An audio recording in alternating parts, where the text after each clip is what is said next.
Bonjour. Le dispositif Pinel est le dispositif de défiscalisation en cas d'acquisition de logements neufs ou assimilés s'appliquant aux investissements réalisés à compter du 1er septembre 2014. Une de ses particularités est un engagement initial de location nue à titre de résidence principale dans certaines conditions pouvant être de 6 ans ou bien de 9 ans, et ceci au choix du contribuable. Alors, quelle durée choisir?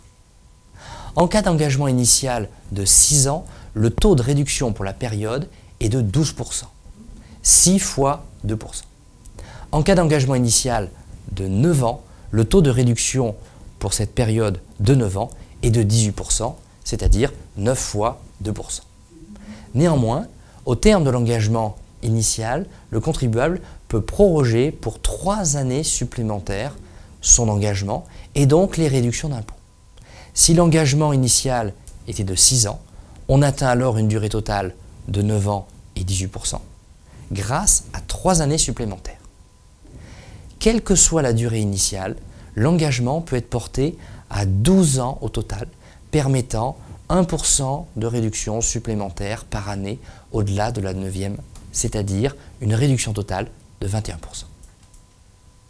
En cas de non-respect de l'engagement de location entre la 6e et la 9e année, il est préférable d'opter pour une durée initiale de 6 ans, car il n'y aura pas de remise en cause de la réduction obtenue au titre des 6 premières années. Seules les éventuelles réductions obtenues au titre d'une prorogation seront remises en cause. En cas d'engagement initial de 9 ans, eh bien ce non-respect entre la 6e et la 9e année entraînerait cette fois-ci la remise en cause de tout l'avantage fiscal.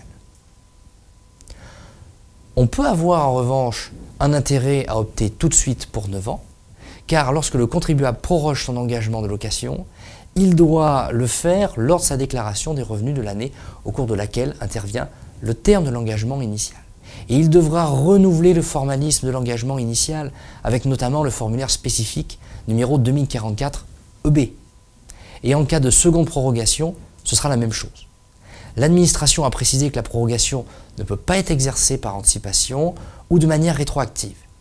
Et donc, le véritable risque, c'est que, en cas de non-respect de ce formalisme au titre de la bonne année, eh bien l'administration fiscale vous refuse la prorogation et donc l'obtention de l'avantage fiscal supplémentaire.